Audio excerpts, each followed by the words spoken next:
¿Alguna vez te han dicho que eres demasiado? Demasiado sensible, demasiado emocional, demasiado intenso o intensa. ¿Alguna vez has sentido que tus reacciones son desproporcionadas y has llegado a creer que el problema eres tú? Hoy vamos a explorar una historia que quizás resuene en lo más profundo de tu ser. Es una historia sobre cómo el abuso sutil y constante puede hacer que una persona dude de su propia cordura, y cómo la sociedad, a menudo, en lugar de señalar al abusador, etiqueta a la víctima. Quiero que escuches con atención, porque en esta historia podrías encontrar pedazos de la tuya. Y si este mensaje te toca, considera compartirlo. No por un simple número, sino porque al hacerlo, puedes estar encendiendo una luz para alguien que en este momento se encuentra perdido en la oscuridad, creyendo que es la única persona en el mundo que se siente así. Vamos a adentrarnos en la vida de una mujer. Una mujer que, desde su infancia, estuvo inmersa en relaciones con un profundo matiz narcisista. Su historia comienza en un hogar con dos figuras parentales muy distintas. Uno de sus padres era un narcisista clásico, encantador por fuera, controlador y egoísta por dentro. El otro, era un padre o madre amoroso, una persona con un buen corazón, pero que vivía tan consumido en el esfuerzo de apaciguar al cónyuge narcisista, que para la niña, su ausencia emocional se sentía como un abandono. Por supuesto, ella no entendió esto hasta muchos años después, ya en su vida adulta. Durante su niñez, todo lo que sentía era una confusión abrumadora. Idealizaba a ese padre más amable, lo veía como un santo que sufría en silencio, y sentía un instinto feroz de protegerlo. Esta idealización era su mecanismo de supervivencia. Años más tarde, tuvo que enfrentar una verdad mucho más compleja y dolorosa, que su padre amoroso, al mismo tiempo que era víctima del abuso narcisista, también la había abandonado emocionalmente al no protegerla, al estar demasiado ocupado en manejar al otro. En aquella época, nadie hablaba de sistemas familiares narcisistas. De hecho, el padre narcisista era a menudo aclamado como el héroe de la familia. La persona que proveía, que hacía grandes cosas por los demás parientes, que mantenía una fachada de éxito y generosidad. Y era cierto, a menudo hacía mucho por otros, pero siempre con un costo oculto para su familia inmediata. Para la niña, este padre era una figura dual, alguien a quien idealizaba por su fuerza y carisma, y a quien temía profundamente por su ira impredecible y su crítica constante. Describir esa dinámica como complicada no le haría justicia. Esta niña era, por naturaleza, increíblemente inteligente y empática.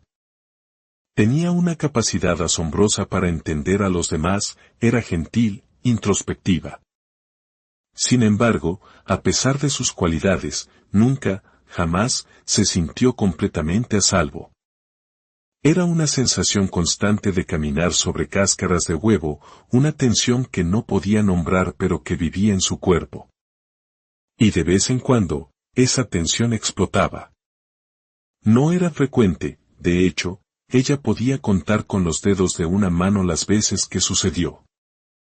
Pero cuando pasaba, era como un volcán en erupción. Tenía lo que los adultos llamaban berrinches o crisis, explosiones de ira y llanto que parecían venir de la nada. La mayor parte del tiempo, era una niña excesivamente controlada, casi rígida en su comportamiento. Pero en esos raros momentos, la represa se rompía. Algunas de estas explosiones ocurrieron en la escuela, y se metió en problemas por ello.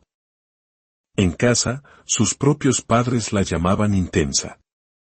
Se convirtió en una especie de broma familiar, la niña intensa y enojona.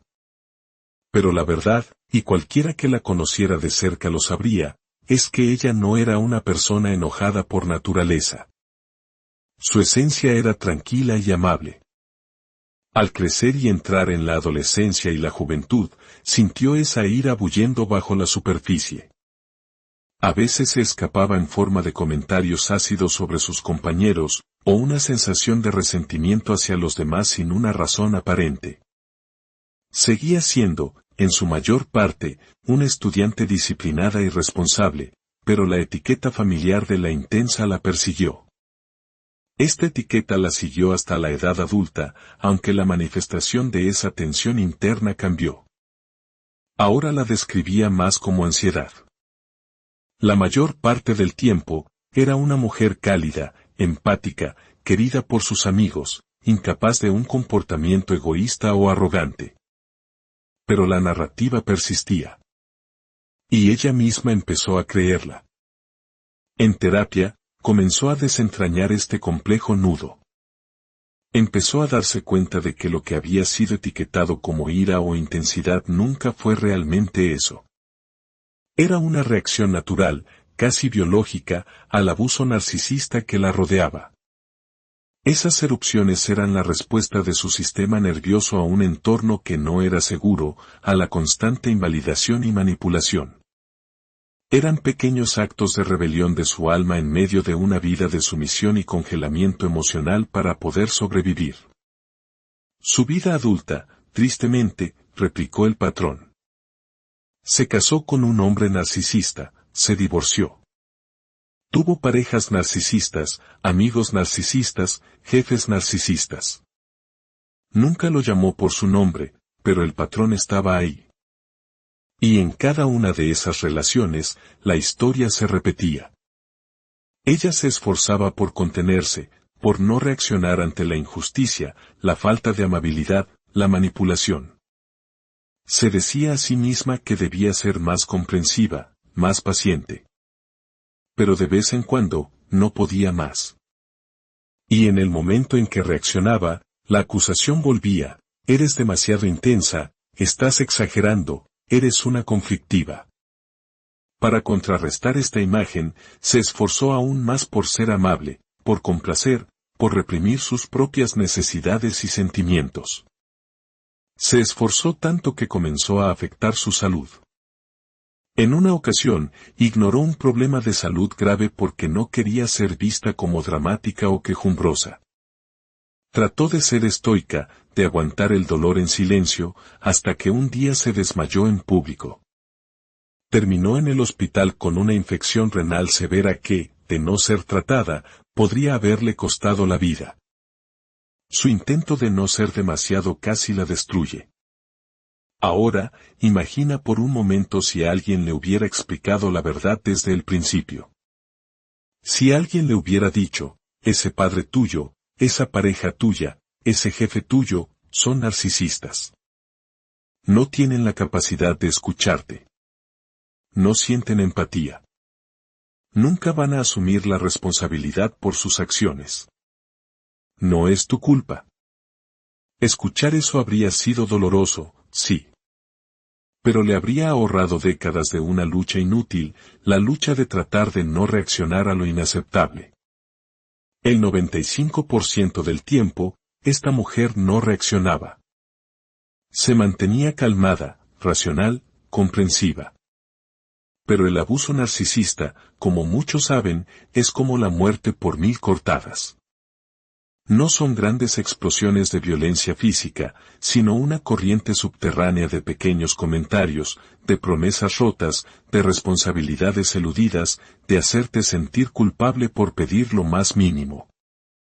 Es un desgaste diario y sutil que te devasta por dentro, pero que es invisible para los demás.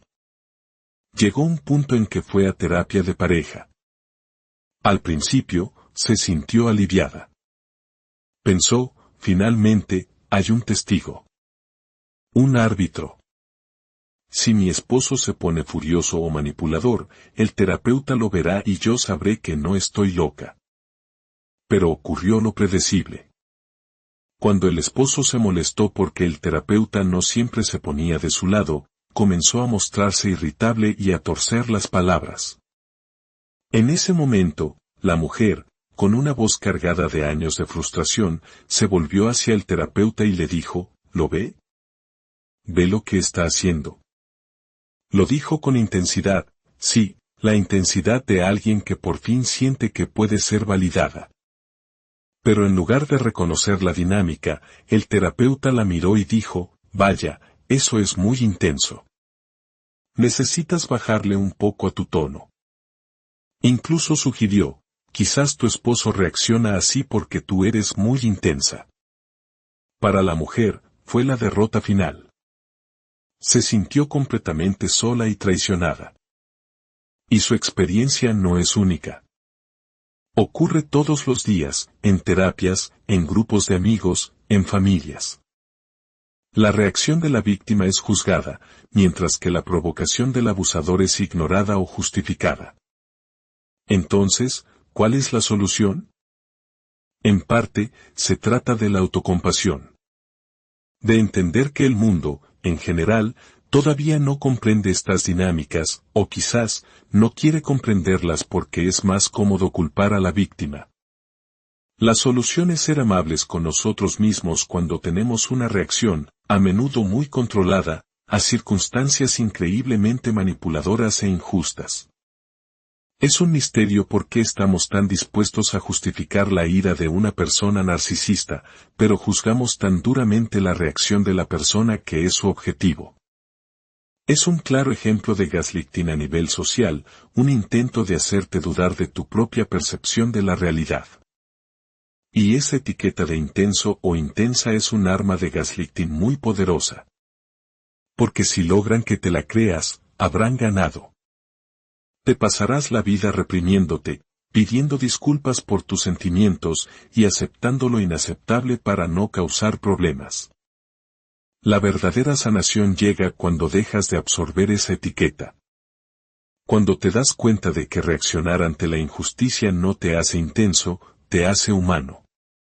Estar enojado por la crueldad no te hace negativo, te hace tener un compás moral. Sentir dolor por la traición no te hace débil, te hace tener un corazón. El mundo preferiría que simplemente te calles y aguantes. Pero no lo hagas. A largo plazo, ese silencio te costará tu salud, tu alegría y tu identidad. Puede que el mundo te ponga una etiqueta que no te pertenece. La clave es reconocerla por lo que es, una distorsión, una mentira diseñada para mantener un sistema injusto. No dejes que esa mentira se filtre en tu alma y se convierta en tu identidad. Tu reacción no es el problema. El abuso que la provoca,